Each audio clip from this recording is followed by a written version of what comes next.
tardes, bienvenidos, gracias. Estamos aquí dando inicio a 2x3 en Salud. Como siempre le decimos, con mucho cariño, gracias por su sintonía cada sábado aquí por Teleradio América y por su seguimiento siempre en nuestras redes sociales y en nuestro canal de YouTube, 2x3 en Salud.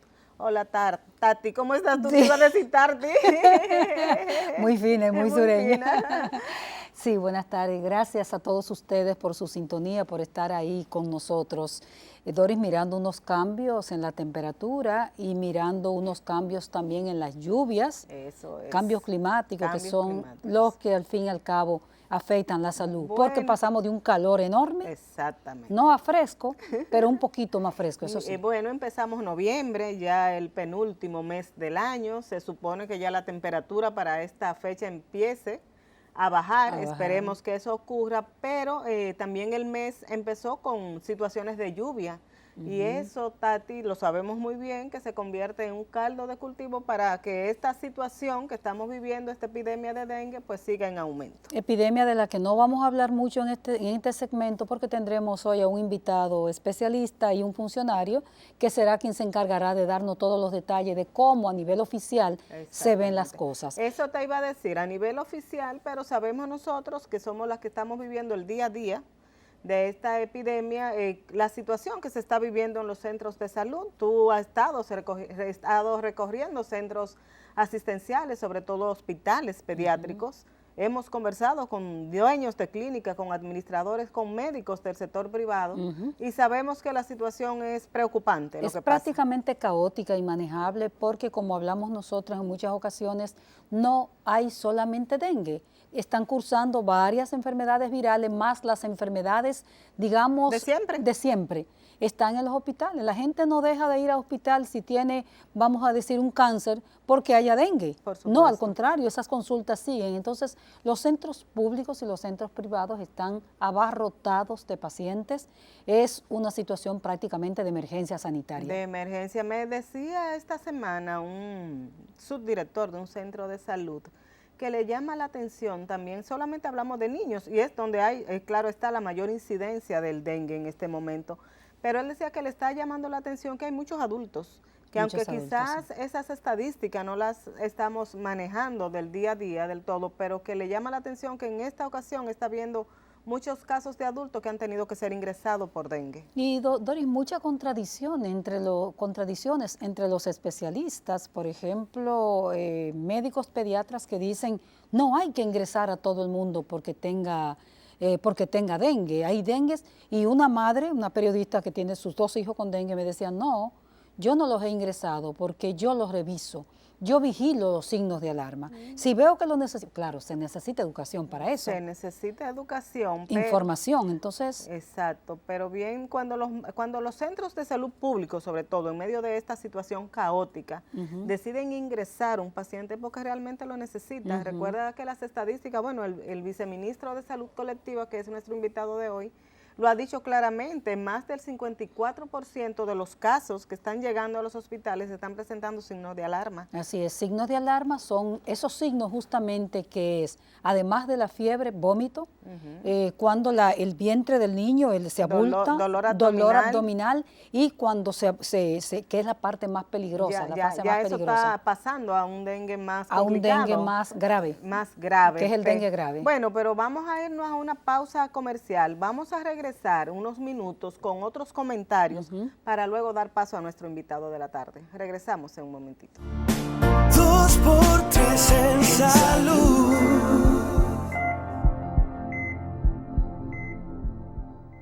Gracias por continuar con el desarrollo de 2x3 en salud. El presidente de la República de cualquier país es uno de los hombres o mujeres, si correspondiera a una mujer, más informado que puede tener la nación de la que se trate. El caso nuestro no es la excepción, pero a mí me llamó la atención las declaraciones del presidente de la República esta semana sobre una protesta que hubo en la maternidad San Lorenzo de los Minas, que llamó la atención un correo que le llegó a una empleada diciendo que le iban a cobrar por unos fondos determinados y que ya no sería por el Servicio Nacional de Salud. y los empleados protestaron porque veían como una especie de desvinculación del Servicio Nacional de Salud y un intento de privatizar la maternidad San Lorenzo de los Minas. El presidente respondió diciendo que eso era un chantaje. Me llamó la atención esa defensiva, estar a la defensiva del presidente sobre temas tan complejos como es la salud pública sobre todo. Entonces, desmintió tanto el servicio como el área metropolitana de salud, los servicios metropolitanos de salud, que se trate de eso. El presidente decía que a quién le cabe en su sano juicio pensar que se va a privatizar una maternidad. Yo pensé cuando vi eso, pero aquí se estaba vendiendo el sector Los Tres Brazos de los Minas. Exactamente, exactamente. ¿Qué piensas tú, No hay de Dori? llamar, como dices tú, llama la atención. Primero, ¿por qué el Servicio Nacional de Salud y el Servicio Metropolitano dejaron que eso llegara a esos niveles?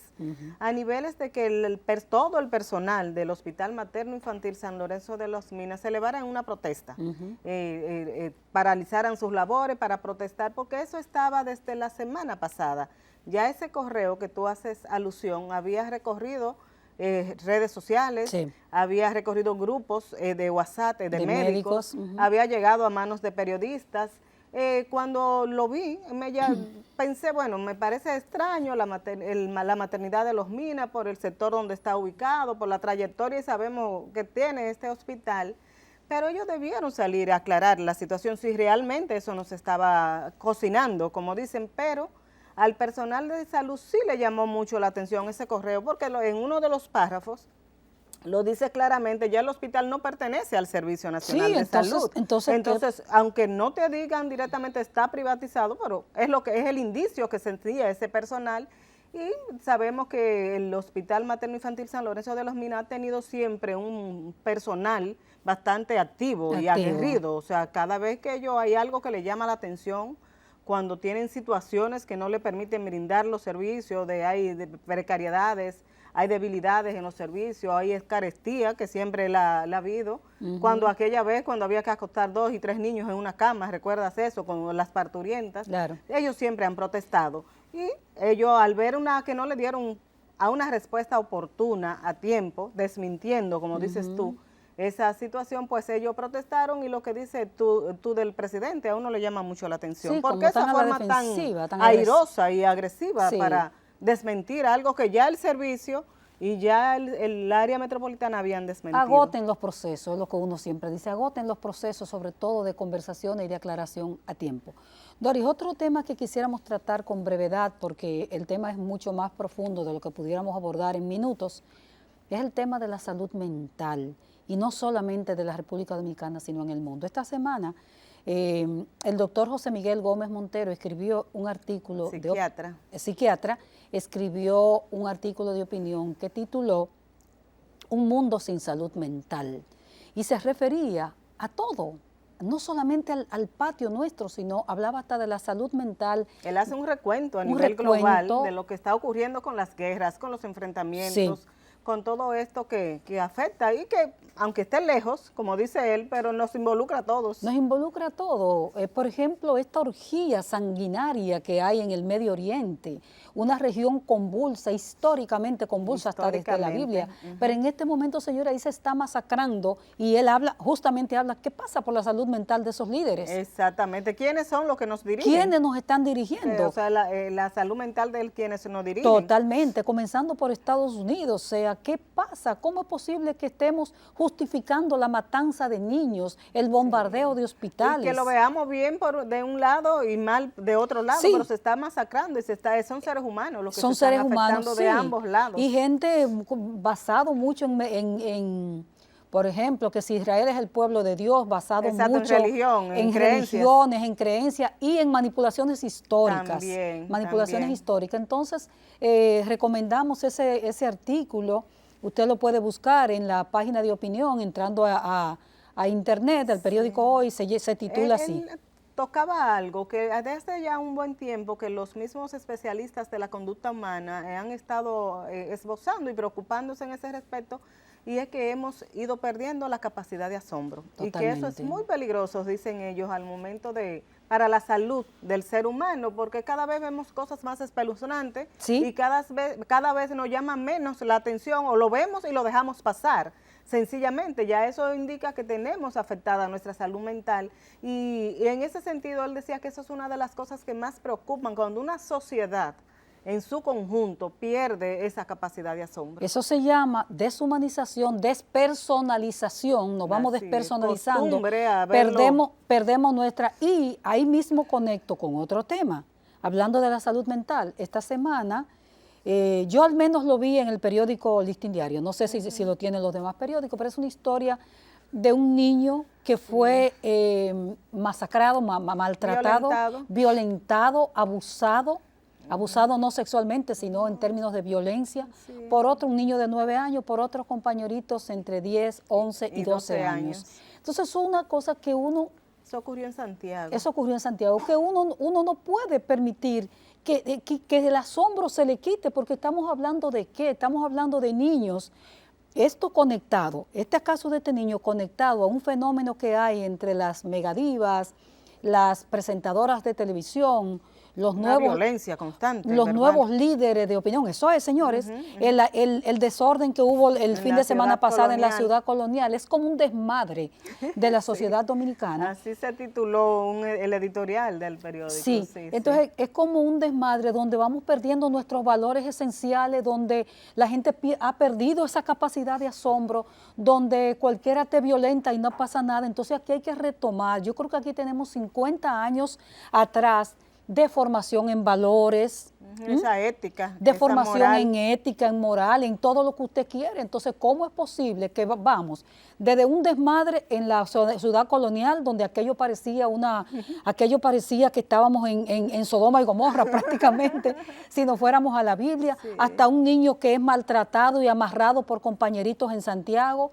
hasta, como diría el doctor José Miguel Gómez Montero, un tema de la salud mental grave en términos hasta de nuestros líderes mundiales. Exactamente, y ahí retomamos la parte esta del bullying que se vive a veces en los recintos escolares.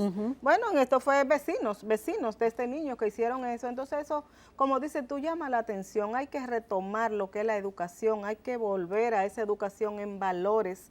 Los padres, la familia, tienen que estar siempre más vigilantes de lo que pasa con sus niños y con sus adolescentes, con sus jóvenes, porque recientemente se hablaba, bueno, cuando el Ministerio de Salud Pública da estas cifras de llamadas al centro de contacto de atención a la salud mental, vemos que realmente hay muchas situaciones pendientes que se deben resolver y que se deben atender en salud mental. Así es, Doris, te voy a pedir que nos vayamos a unos mensajes comerciales, ya tenemos a nuestro invitado con nosotros, entonces quédese ahí porque hoy tendremos banquete e información de primera mano, sobre todo de este tema que tanto nos preocupa, no solamente de dengue, sino de otras enfermedades que son vigiladas por epidemiología y por la salud colectiva, que es a quien tenemos con nosotros hoy, al representante de la salud colectiva del país. Volvemos ahora entonces con nuestro invitado.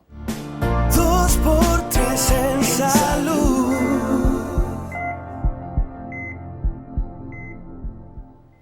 Gracias por continuar en 2x3 en Salud. Tenemos aquí a nuestro invitado, el doctor Eladio Pérez, viceministro de Salud Colectiva del Ministerio de Salud Pública, el hombre que ha tenido trabajando fuerte con esta epidemia del dengue. Doctor, bienvenido, gracias por sacar tiempo en medio de toda esta situación para acompañarnos. Muchas gracias, muy buenas tardes primero y agradecer la oportunidad de poder comunicar al país entonces todas esas informaciones y cualquier duda que quisieran aclarar. Con Eladio hace tiempo que queríamos tenerlo, pero bueno, sabemos que es el que tiene la batuta junto con el ministro grande en materia de todo lo que afecta a la población, que eso es la salud colectiva. Doctor, vamos a hablar de este tema que nos preocupa a todos, que es el dengue. ¿Cuál es la situación? ¿Qué tenemos en este momento? Una de las cosas que más preocupa a la gente es la falta de camas. Sí. No tenemos camas, dice la gente. Y cuando vamos los periodistas a los hospitales, vemos a pacientes de un lado hacia otro y mucha desesperación. ¿Qué tienen ustedes? Bueno, que como ustedes saben, el miércoles pasado nosotros actualizamos las estadísticas. Tenemos ya un total de 15.600 casos. Tenemos para esta semana 1.175 casos nuevos. También reportamos la actualización en cuanto a la mortalidad. Se incorporaron 3 muertes más, en lo cual ya tenemos una letalidad de un 0.10. Con respecto a la ocupación hospitalaria, el Servicio Nacional de Salud ha tenido la gestión y la capacidad de habilitar a nivel nacional más de 900 camas, lo cual demuestra la preparación que se tiene en capacidad de respuesta, en un sentido de que la ocupación no ha superado nunca el 60%. Tenemos una disponibilidad a nivel global. A nivel global, exactamente. Tenemos más de 300 camas disponibles a nivel nacional. Cuando vemos ya la distribución de tipo regional, podemos ver que hay una mayor saturación en la parte norte central, en la parte de Santiago, y también en la parte metropolitana, pues son los lugares donde la gente va como referimiento. Entonces, por esa razón es donde podríamos ver algún tipo de congestionamiento mayormente, pero también cabe destacar que ahora mismo tenemos un solapamiento epidemiológico. Como ustedes saben, las enfermedades respiratorias agudas, muchas de estas graves, han tenido una alta incidencia en un momento previo a lo esperado. Desde septiembre hemos visto cómo ha aparecido el virus de la influenza y se han reactivado otros virus que son de circulación regular, como el metapneumovirus humanos, también el virus incital respiratorio, entre otros. O sea Todos que inician con fiebre, doctor, esos virus. Sí, incluyendo el dengue. Incluyendo el Entonces, podría, incluso la influenza, hay muchas veces que puede dar, específicamente la influenza tipo B, que da sin síntomas respiratorios y lo que da son síntomas estomacales. O sea, que todavía más confusión. Exactamente, por esa razón es tan importante un buen diagnóstico clínico, pero también esa confirmación de laboratorio para que tengan entonces un tratamiento oportuno y adecuado. Doctor, ¿qué tenemos en este momento? ¿Es una emergencia sanitaria? ¿Podría calificarse epidemiológicamente lo que tiene el país como una emergencia sanitaria? Es una epidemia. Es una epidemia. Nosotros utilizamos el término brote epidémico como término técnico, porque ustedes saben que nosotros mostramos lo que es un corredor endémico y cuando se entra, se sobrepasa la parte de alerta, pues entonces se llama brote en el corredor endémico, que es una herramienta de la OPS que tenemos en el ministerio, y por eso se llama brote epidémico, pero realmente es una epidemia. Muchas personas han dicho como que no queremos aceptar que es una epidemia, pero realmente es una epidemia. Se oye más bonito, brote se oye más bonito, pero realmente es lo mismo. De términos. Exactamente. Entonces, ¿qué sucede? A pesar de que también han habido algunas críticas, por decirlo de alguna manera, de que dicen que está bajando, pero siguen los hospitales o sigue la tendencia. Pero la realidad es que hay 3 momentos. Hay un momento de ascenso, hay un momento de meseta y un momento de descenso.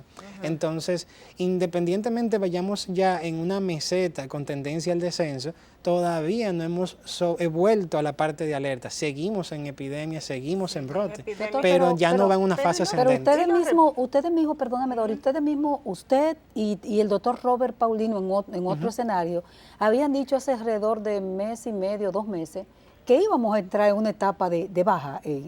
No usaron ese término, pero bueno, el que me llega. Y en realidad ahí fue que la cosa subió. ¿Qué pasó ahí? ¿Qué es eso? Sí, lo que pasa es que, como le decía, las personas se han acostumbrado o cuando las personas se fijaron más en la epidemiología, es cuando el COVID. Cuando el COVID, entonces, todo el mundo se hizo experto en epidemiología. Exactamente. Entonces, como es solamente esa enfermedad, ese tipo de enfermedad específicamente, y sobre todo luego del Omicron, que disminuyeron los tiempos de incubación, teníamos hospitales saturados y en una semana vacíos. Entonces las personas esperarían que cuando nosotros exactamente con el dengue, pero son comportamientos distintos. Entonces nosotros vamos ahora mismo en lo que es la curva o la ola, nosotros ya empezamos a estar en un descenso, pero el descenso del dengue dura meses. O sea, incluso, no es igual que el COVID, que es más exacto. rápido. Ustedes se recuerdan el año pasado, que fue estos 2 años se llaman picos bifásicos, que suceden cada 10 años. El año pasado, en diciembre, yo recuerdo que hicimos ruedas especiales, ruedas de prensa especiales hablando de dengue, que fue incluso en aquel momento el director del Robert Reed, y él decía, no, miren, todavía hay casos, y había preocupación. Sin embargo, en diciembre todavía había casos, porque de esa es la manera en que se comporta el dengue, sobre todo que es endémico, y durante todo el año hay casos. Ahora, van disminuyendo, y la epidemiología lo que hace es que antes que suba y antes que baje, lo predice. Entonces nosotros, ya cuando vemos el patrón epidemiológico de que entramos en la meseta con tendencia a bajar, pues entonces eso es la predicción que tenemos para las próximas semanas, pero como hemos hablado, el dengue a una velocidad mucho más lenta que lo que es el COVID y otro tipo de enfermedades. Doctor, ¿cuál es la realidad en el Gran Santo Domingo? Que es quizá donde nos concentramos más con estos grandes reportajes, viendo hospitales, como decía Tati, llenos, tanto en el área de emergencia como en la capacidad de ingreso. ¿Qué ocupación tenemos en el Gran Santo Domingo y la incidencia de que tiene el dengue en este momento? Bueno, realmente, primero, el dengue le encanta la zona urbana. Entonces, por esa razón. Exacto. Mosquito con parón. No, inteligente.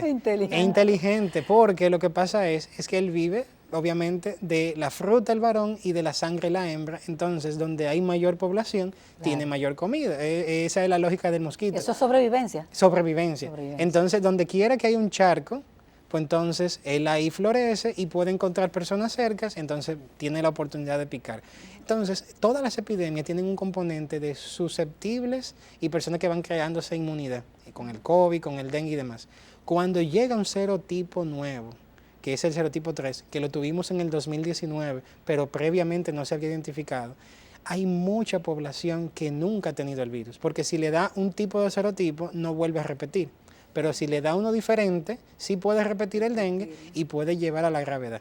Entonces, ¿qué sucede? Como este serotipo, la vez que corrió en el 2019, a pesar de que muchas personas se infectaron, no la totalidad de la población, y sobre todo las personas que nacen desde a partir del 2019. Entonces, esa población juvenil tiene ese factor de riesgo. Y también todas las personas que le dio 2015, que fue uno de los brotes, 2016, y anteriormente ya tienen la inmunidad ante el serotipo 1 y 2. ¿Se pierde cada qué tiempo? No se pierde, sino que ese serotipo 1 y 2 ya le dio, tienen esa memoria inmunológica. Perfecto. Cuando llega el serotipo 3, viene la gravedad.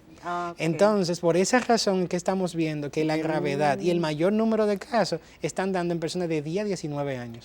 Que ya han tenido probablemente. Ya han tenido, entonces cuando le da una segunda vez, ahí se puede ver un mayor factor de gravedad. Y quizás por eso también, doctor, es que se ha aumentado la necesidad de ingreso de pacientes. Sí, porque es lo que le digo, como hay muchos susceptibles, con un serotipo que casi no ha corrido en el país, apenas en el 2019 registrado, pues entonces hay muchas personas susceptibles de todas las edades. Entonces, ahí, cuando se acaben los susceptibles, prácticamente las epidemias van bajando. Esa es la ley de la epidemiología, que toda enfermedad sube y ella sola baja. Sí. ¿Por qué? Porque termina eliminando los susceptibles, creando inmunidad. Y, por ejemplo, en el caso del COVID, la estrategia fue buena con la vacuna, porque entonces ya le daba inmunidad y bajaba los susceptibles. Y entonces por eso se pudo mitigar. Cuando tengamos una vacuna contra el dengue, pues entonces también podría ser una herramienta. Vamos a hablar ahorita de esa vacuna. La ocupación de camas aquí en el Gran Santo Domingo es de un 100%, que la gente anda de un lado para otro tan desesperado. Durante, una cosa el sector público, otra el privado. En el sector público hubo momentos, sobre todo, cuando estábamos en ese periodo de ascenso, en el cual hospitales como el Hugo Mendoza, el Robert Reed, se vieron una ocupación a su totalidad. Incluso se pudo ver que estaban en planta llenos y habían personas en la emergencia esperando por camas. Y expandiendo camas. Exacto. Entonces, pero ya en este momento se habilitaron más camas, más hospitales, esas unidades de dengue. También ya, como le digo, van bajando los susceptibles. A pesar de que seguimos en el periodo epidémico, nosotros también ya tenemos otros casos. Como ustedes recordarán, el pasado miércoles, el doctor Ronald Esquius, que es el director de epidemiología, hizo una presentación de cómo es la epidemiología de los virus respiratorios y cómo está sucediendo actualmente. O sea, el reporte que hay de los casos de virus respiratorio están doblando la cantidad de dengue. Entonces tenemos esas dos epidemias al mismo tiempo y por tal razón podemos ver una emergencia llena de niños, pero no necesariamente puede ser dengue, porque hay que destacar que, en primer lugar, como sabemos que yo le había explicado en algún momento que la independencia jerárquica, por ejemplo, los epidemiólogos de los hospitales, demás, no depende del Ministerio de Salud Pública. El Ministerio lo que hace es meter presión a los hospitales para que notifiquen. Al nosotros poder notificar, podemos entonces comprender el comportamiento y se ve cómo la incidencia de los casos de dengue están disminuyendo dentro todavía de lo que es la epidemia, pero se ve un descenso. Doctor, vamos a pedir su anuencia, nos vamos a unos mensajes comerciales y cuando regresemos vamos a venir con el tema de la notificación. El dengue es una enfermedad, igual que otras, de notificación obligatoria, o sea, hay que decírselo al Ministerio de Salud, eso significa eso. Tenemos un caso de dengue o de probable dengue. Y versus el subregistro, en cuánto anda el subregistro. Regresamos ahora con el viceministro de Salud Colectiva. 2x3 en salud.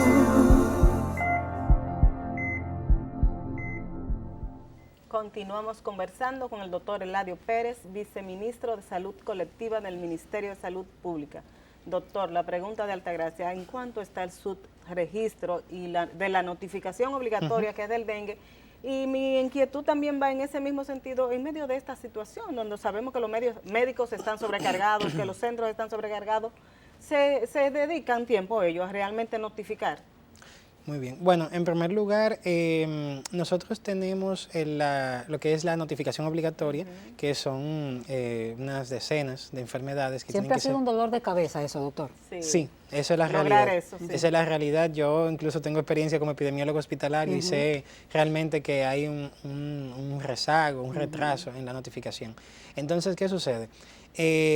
Nosotros tenemos en el caso del dengue, que está dentro de la resolución que marca las enfermedades de notificación obligatoria, que deben ser notificadas dentro de las primeras 24 horas.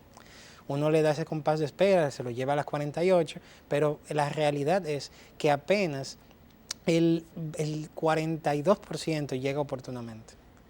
Luego, entonces, todas llegan con un retraso. 48 horas. Exacto. Entonces, y esa es la notificación de una sospecha. Luego de eso, nosotros tenemos que ver si cuando se confirma el diagnóstico, el epidemiólogo entra al sistema y modifica de que de sospecha ha confirmado o de sospecha ha descartado. Con las pruebas más complicado todavía para ellos, exactamente. Nosotros hemos tenido siempre capacitaciones constantes y demás, y siempre ha sido un tema. Se ha ido mejorando, el COVID hizo mucho para mejorar esto, ya que nosotros hicimos esa capacidad, pero eso fue un reto realmente y sucedía también en otras enfermedades. La ventaja con COVID era también la utilización de la máquina PCR, la parte de digitalizar esta parte del BF4, que antes era una hoja, ahora se hace de manera digital. Se ha buscado mucha eficiencia, pero todavía hay un gran rezago en la notificación. ¿Y cuánto está el subregistro entonces? Subregistro. Ahí yo podría decir que más que un subregistro es un retraso. Y por esa razón ustedes pueden ver cómo los reportes que damos semanales no son de la semana actual, sino que son de una o dos semanas atrás. ¿Por qué? Porque de esa manera se va recolectando. Por ejemplo, si yo tomara hoy la base de datos y sacara cuántos dengue tengo reportado, probablemente me aparezcan 400. Es una cifra muy baja. Si yo salgo a la prensa y digo que tengo 400 casos, ustedes dicen se acabó el dengue y todo está bien. Sin embargo, cuando pasa 2 semanas y reviso la semana 44, que es esta, pues entonces resulta que se reportaron 1000 y pico de casos. Es el doble y más. Entonces no sería justo nosotros publicar una información como esa. Por esa razón siempre publicamos 2 o 1 semana de retraso para que la población realmente tenga. Además, nosotros para tomar las decisiones necesitamos una información que se asemeje lo más posible a la realidad y por esa razón entonces tenemos que utilizar esto. Doctor, ¿y el sector privado está notificando? Porque siempre ha sido un grave problema y muchos llamados. Recuerdo yo con el COVID que el ministro anterior vivía que notifiquen. ¿El sector privado está respondiendo a las notificaciones? Siempre al principio de las epidemias hay que hacer esa presión, ese llamado de atención. Nosotros hemos mandado de diferentes formas y han ido incorporándose, sobre todo las clínicas que pertenecen a ANDECLIP, porque ellas son las que más cercanas. ¿Están asociadas además? ¿Están organizadas? Se tienen un mayor nivel de organización y cooperación con nosotros, porque no todo el mundo lo sabe, pero no todas las clínicas pertenecen a ANDECLIP. Entonces, las que pertenecen a ANDECLIP trabajan mucho más de cerca con nosotros. Son 116. tienen. Más o menos, si no me equivoco, anda por ahí el número. Y eso, cuando trabajamos directamente con esta asociación, tenemos mejores resultados que con las que no están perteneciendo a Andeclip. Doctor, esta semana decía un médico que le llama la atención que hay muchos casos de adultos también con dengue, porque Sí. tenemos muchos niños, sabemos que es la mayoría, pero que también se está dando este año muchos casos en adultos.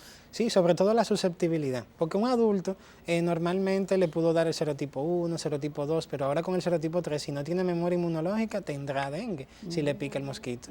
Por esa razón es que tenemos que estar siempre vigilantes y hacer las secuenciaciones genómicas para ver cuáles que tenemos ahora mismo, porque todo depende de eso, todo depende también del abordaje, la gravedad. Nosotros, por ejemplo, sabemos que cuando tuvo un dengue distinto, el 3 o el 1, y le da el 2, la gravedad es mucho mayor que si tuvo, por ejemplo, el 1, el 2 y luego le da el 3. Entonces, eso Doctor, complica mucho. Una preguntita medio curiosa, ¿por qué hay personas que vivimos en este país, que tenemos años y años conviviendo con el dengue y nunca han sufrido la enfermedad? Bueno, déjeme decirle que para las arbovirosis hay porcentajes muy grandes en los cuales son asintomáticos, igual que el COVID. Ustedes se recuerdan que hablábamos en algún momento que el 50% de las personas con COVID eran asintomáticos, con el dengue también. O pasa como una enfermedad tan leve que ni siquiera le da una gran fiebre, que la fiebre tal vez dura horas, o que pasa como un simple dolor de cuerpo, se sienta quejado, un malestar general y no más de ahí, y le da dengue. Yo, por ejemplo, nunca he estado ingresado, nunca he tenido dengue, sin embargo, yo me hice una prueba inmunológica para ver, tenía la IgG positiva, o sea que a mí en algún momento algo le pasó. me dio, y probablemente pasó desapercibido, porque esta enfermedad no a todos le da con una gravedad. Eso depende mucho de la inmunidad natural de cada persona también. Doctor, en el caso del dengue, a la población le preocupa, ya sabemos el tema de las cifras, y se ha hablado de si hay transparencia o no hay transparencia, si ustedes se están medio ocultando la cosa. Háblenos un poquito de eso, porque ha habido mucha suspicacia. Por ejemplo, por la comisión, que yo le preguntaba a ustedes la semana pasada, ¿por qué la comisión se toma tantos días en revisar esas muertes? Háblenos un poquito de eso. Muy bien, bueno, mire, fíjese, nosotros, así mismo como se notifican casos sospechosos que nunca terminan de confirmarse y luego sucede una defunción, primero tenemos que garantizar que llegue, porque y si ese caso llegó un lunes, fallece un viernes y ni siquiera el epidemiólogo lo notificó al sistema, nosotros no tenemos conocimiento de que ese caso existe. Entonces, cuando notifica que existe, nosotros podemos estar vigilantes. Nosotros incluso lo que tenemos una vigilancia activa visitando clínica pública y privada, como que díganme los casos que tienen graves para uno estar vigilante. Pero luego que sucede, tenemos que recolectar el expediente. Entonces, se toman un tiempo en que, ok, tenemos que darle esta prueba de laboratorio, ver qué falta, qué no. Luego que nos remitimos, nos damos esa información como pura y válida. Se revisa y dice, mira, aquí falta esto. Y le preguntamos, ¿y por qué no le hicieron tal prueba? ¿Y por qué no le hicieron esto? O, por ejemplo, mire, se complicó con una sepsis. ¿Por qué la prueba ya está negativa y el paciente, por ejemplo, falleció posteriormente? Entonces, todo ese cuestionamiento que se le hacen incluso a los médicos debe de realizarse. Luego, ese comité se reúne, evalúa y publica. Los casos se van acumulando de auditoría y al mismo tiempo no solamente trabajan con dengue, trabajan con leptospirosis, trabajan también con el tema de mortalidad materna. ¿Es la misma comisión de la mortalidad materna esa? No, es diferente, pero están vinculados. Porque, por ejemplo, pueden revisar el expediente, pero para la mortalidad materna se hace no solamente una comisión, sino una reunión en el hospital donde participa el director. Y se hace una discusión que dura dime te diré, un máscara como contra cabellera, como dice el ministro, con respecto a esa mortalidad materna, son discutidas grandemente. Con el dengue una evaluación un poco más rápida. ¿Cada qué tiempo se reúne esa comisión del dengue para analizar esto? O sea, sí, ¿se hace esa auditoría? Semanalmente, se reúnen aunque sea una o dos veces. Doctor, ¿y cuántos casos tienen ustedes en estudio de esa comisión actualmente? Sí, nosotros tenemos ya auditados unos 50 casos de auditorías. De eso, entonces 15, 16. Entonces 16 han sido confirmadas como dengue. Perfecto. Y entonces están pendientes más casos. Ya, por ejemplo, esta semana, para irnos ya a la pausa y venir con nuestro último segmento con el doctor, ayer yo supe que murió un niño de 7 meses en la maternidad. ¿Ese cuándo entra? Pero va a respondérnoslo Después de estos mensajes comerciales, regresamos con el doctor Eladio Pérez. 2x3 en salud.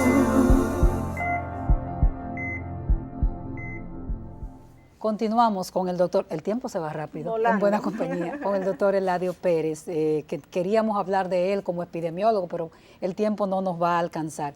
Le preguntaba, doctor, por ejemplo, esta semana yo supe que el pasado martes murió un niño de 7 meses en el Robert Rick Cabral con síntomas de dengue, con diagnóstico de dengue desde el hospital. Esa muerte, ¿para cuándo viene entrando al sistema, por ejemplo? Bueno, si el hospital lo notifica dentro de las 24 horas, sucede el fallecimiento y se recolecta el expediente, automáticamente pasa a la auditoría y probablemente en una semana, dependiendo de la cantidad, el volumen que tengan en espera, una semana o dos, podría pasar a la estadística. Ok, y la otra pregunta que quería hacer ahí mismo es, doctor, ¿cuáles son? Ya usted introdujo un poquito lo de la influenza y los otros virus respiratorios. ¿Cuáles son las otras enfermedades que tocan la salud colectiva que a ustedes les preocupan en este momento, que son parte de la agenda del día a día de la salud colectiva? Bien, bueno, nosotros dentro de las enfermedades de vigilancia y notificación obligatoria tenemos decenas, algunas que ni siquiera se han, gracias a Dios, encontrado en el país, pero actualmente los virus respiratorios, específicamente virus sincitial respiratorio, sobre todo en los neonatos, es uno de los que tenemos gran interés. Ahora mismo estamos trabajando con fármacos como el Pabilizumab, que es un anticuerpo monoclonal que es para prevenir la severidad, gravedad y muerte. ¿Tiene una vacuna ese virus? Ese se usó, perdón, con el COVID. No, lo que pasa es que todos, yo siempre le digo los biribiripap y los biribiri, que se parecen mucho. al porque final. siempre terminan con map o bip. Pero, perdón, ese es para el sincitial, hay una vacuna que no sé si ha llegado al país ya. Que está Sí, en lo que pasa es que las personas le llaman una vacuna, pero no es una vacuna. Como un suero. Es un fármaco que se llaman anticuerpos monoclonales, que es prácticamente, los anticuerpos es como el mecanismo de defensa. Nosotros le estamos poniendo el mecanismo de defensa ya activado a los niños para cuando tengan exposición al virus sincitial tengan una respuesta. ¿Desde cuántos meses? Entonces, eso se pone desde el nacimiento. Exacto. Prácticamente, y son 5 dosis. Pero ya en el país Entonces, se está en el usando país se está usando desde hace muchísimo tiempo, creo que si no me equivoco del 2014 en adelante, en el sector privado, pero por primera vez en el sector público ya lo estamos utilizando y tenemos ya alrededor de unos 400 niños que lo que cumplen los criterios, obviamente no son todos, prematuridad, algunos signos específicos, pues entonces se le completa esas 5 dosis y se ha visto una disminución significativa en los primeros 5 años de vida para la broncolitis y otro tipo de enfermedades, incluso la muerte, porque el virus sincitial respiratorio en los neonatos es significativo. Sí, Para nosotros es muy importante eso, sobre todo porque hay mucha notificación de sospecha, así como para dengue hay de sospecha. Cuando trabajaba en la maternidad de Altagracia, prácticamente el 80% de los que iban al UCI neonatal por prematuridad tenían la sospecha de virus sincitial respiratorio. Estamos trabajando en tener ese fármaco, pero también tener la capacidad diagnóstica, porque eso es muy importante también. Entonces, otro virus muy importante es la influenza, no solamente para los niños, sino también para los adultos. Ustedes saben que cuando hablamos de influenza, decimos influenza o gripe, pero hay 4 tipos importantes de influenza, la B, la A, uno que se llama el Victoria, que son los que más corren y que tienen una alta mortalidad y alta transmisibilidad. Doctor, esos son los que provocan el catarro malo, que la gente dice, tengo un catarro malísimo. Sí, generalmente sí, pero no podemos solamente vincularlo a los síntomas gripales, porque por ejemplo la influenza B tiene síntomas gastrointestinales y a veces sin ningún síntoma respiratorio. O sea que hay que estar por eso, vacunarse, todas las personas que tengan las edades de riesgo y está disponible. Nosotros tenemos 470,000 dosis, tenemos ya prácticamente casi 200,000 personas vacunadas y sobre todo esa población que es joven. Destacando también que independientemente de eso, también dentro de la vacuna que se pone regularmente en los niños está incluida también esa influenza H1N1. Doctor, ¿y la alerta que ustedes emitieron recientemente contra el sarampión? ¿Es que está la vigilancia? ¿Todavía no tenemos en el país ningún caso? No hay caso. Mire, desde el 2001... Afortunadamente. Desde el 2001 no tenemos casos. Desde el 2010 hemos sido declarados libres de sarampión, lo cual es un logro país.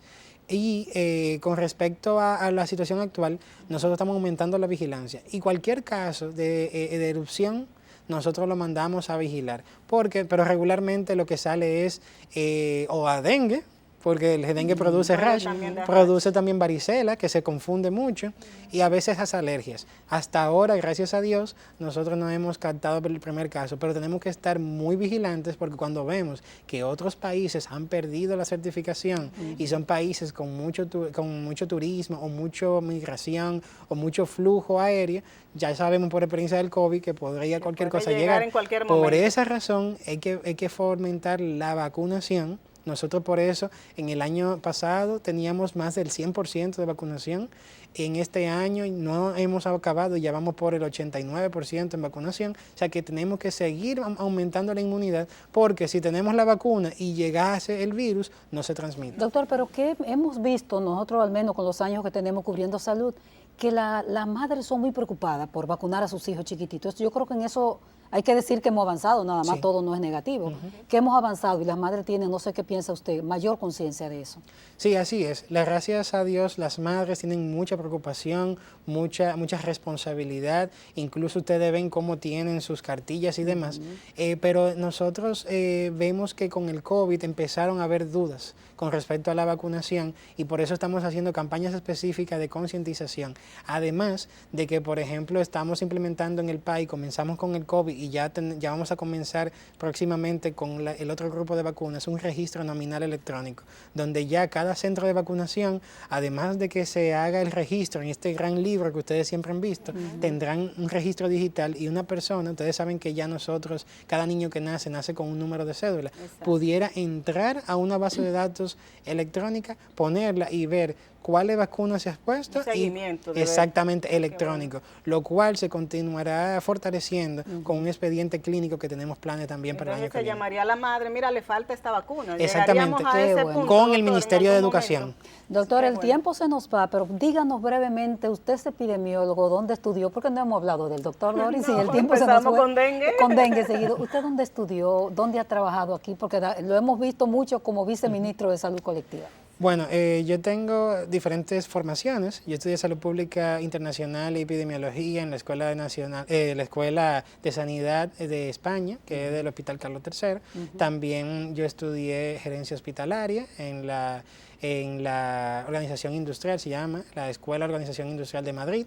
También estudié Alta Dirección en la Universidad Rey Juan Carlos. Estudié Investigación Clínica en Ensayos Clínicos, específicamente en la Universidad de Harvard. Y tengo entrenamiento específico de epidemiología. Médico preparado, un gerente. ¿Pero médico o se hizo médico aquí? Sí, yo estudié medicina en la UAS. En la UAS. Y entonces también incluso estoy estudiando.